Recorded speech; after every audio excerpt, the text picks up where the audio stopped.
شو يعني من الريف ادلب. يا بس شو يعني؟ عندي إصابة شاف فيها نظر عادي. عند فك الخطاب صار معه التهاب بالعين. كيف انت سولف يا اخي انا معك؟ شلون بدك تروح لحالك على دار الحساب؟ لا في واحد الشباب معي ساير بنطلع لك بالباص. هو بده مين يشيله سهل.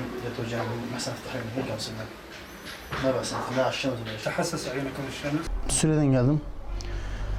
Küçükken başım çarptım ben. Çarptıktan sonra gözüm hiç görmüyor artık. Ondan sonra buraya geldim. Maddi durumum çok sıkıntılı. Yani şimdi de hastalık var. O yüzden gözümü ameliyat edemiyorum. Şimdi yapmak istesem 5.000 dolar para vermem lazım. Bende de o imkanım yok. Yetkililerden yardım istiyorum. Belki bana yardım ederler. Gözümü ameliyat ederim. Sadece bu sıkıntım yani. Peki gözleriniz hiç görmüyor mu? Hiç görmüyor. Sadece hiç görmüyor. Şimdi sıkıntısızca olmuş. Bazen güneşe bile çıkamıyorum arasından. Çok sıkıntılı. Ne yapacağımı bilmiyorum. Yani yetkililerden yardım istiyorum. Belki bana bir yardım ederler. İş arıyorum, iş bulamıyorum mesela gözümün arasından. İmkanım da yok zaten. Nereye geçsem beni işi kabul etmiyorlar. O yüzden ne yapacağımı bilmiyorum. Şimdi gözümün ağrısı sol gözüme doğruyor. O da şimdi çatı görmeler oluyor benimle. Sıkıntım bu benim. Yetkililerden belki bana yardım ederlerse şu gözümü belki ameliyat yaparım. Peki hastanelerde ne diler size, ne istiyorlar? Hastanelerde sıraya yazıyorum. Sıraya da çok uzun sürüyor yani. Mesela 1 sene 2 sene sürüyor. Ankara'da yazarım aynı şekilde. Bekliyorum da sıram gelmeden. Hiçbir de bana yardım etmiyorlar. Belki yetkililerden bana biraz yardım ederler. Gözüm ameliyatı için. Selamun Aleyküm ve Rahmetullahi ve Berekatuhu. Tevfik Muhammed El-Hüseyin. ريف حلب الشرقي. نازح بالريف الشمالي الراعي. أشتغل أعمال حرة بدهان البوية مع الديانة التركية. خلال عملي صارت معي إصابة آلة حديدية تلفت عيني الأيسر. ثم راجعت مشفى الراعي عملوا لي عملية وعلى سوء وضعي حولوني على مشفى قاضي عينتاب مشفى الدولة أرسيل أصلان. كمان وضعي كتير سيء وما قدروا على وضعي حولوني على مشفى الجامعة. بعد ترميم للعين قطع زجاجي ترميم استوضح لهم بدي عملية قارنية زرع قارنية. السبب التأخير وصار معي تلف بعين الأيسر وأنا بحاجة يعني لمبلغ لإزداد عين الثانية لأن وضعها كثير تعبان ولذلك ماني مقتدر على هذا المبلغ الصراحة يعني. مبلغ مطلوب كل عين 2550 دولار يعني العينين بدن 2600 دولار تقريبا لل500 دولار تقريبا المطلوب يعني العيون التنتين وماني مقتدر على هذا المبلغ أبدا. السلام عليكم، عدنان وهوب من سوريا إدلب. مصاب بمرض في عيوني من قرابة ال9 سنين. تأزم وضعي بسبب قلة العلاج في سوريا وانحصار العلاج في مناطق سيطرة قوات النظام اللي ما بنقدر نروح عليها. تأزم وضعي بالفترة الأخيرة ووصلت لمرحلة فقدان النظر.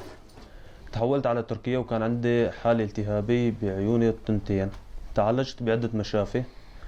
دخلت على أنطاكيا، تحولت على أضنا، عالجت الالتهاب وحاليا أنا في غازي عنتاب عم بتعالج بمشفى الجامعة. قرر لي الطبيب بدي عمليات زرع قرني بالإضافة لخلايا جزعية للعينتين.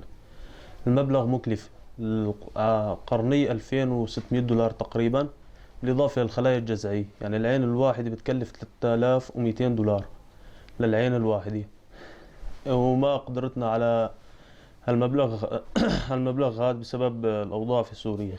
الشخصية تكون ضعيفة لما طلبتوا كثير على التليفون ما كنتوا تحكوا شيء ابدا. ما لنا متعودين وعم نفكر بسوريا والفيديو اللي بده يطلع بسوريا ما رح يطلع بسوريا هي بس يعني بضمن عنتاب حكي ثاني بده تنزل. عم كان هون تركيا بس. انا بالموقف هذا انت متعود انا مو مثلك. متعود كذا. توفيق ما معك ما سمعت شو حكيت؟ كانت تركيا تصوت معه الصراحة يعني. وكان هم واعدين يساعدوني بس ما اعترفوا علي. Şimdi bu arkadaşların gözlerinde bir sıkıntı var. Mesela Adnan arkadaşımız 2 gözü de görmüyor ve acilen 10 gün içinde 15 gün içinde ameliyat olması gerekiyor. Burada hastanelere gittik, sıra beklemesi gerekiyor ve sıra içinde 1 yıl 2 yıl beklemesi lazım. Ankara'dan konuştum. Ankara'da dedik 15 gün içinde ameliyat yapacaklar ama her göz için benden 2500 dolar istediler ve arkadaşın durumu çok kötü ve o kadar parayı hastaneye veremez.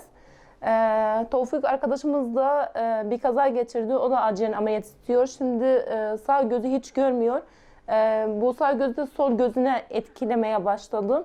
Arkadaş da aynı arkadaş gibi kornea ameliyat istiyor. O da acil. Onun ameliyatı $2500. O da Ankara'da olacak ya da İstanbul'da. Doktorlardan konuştuk. Bir de Fuat arkadaşımız var.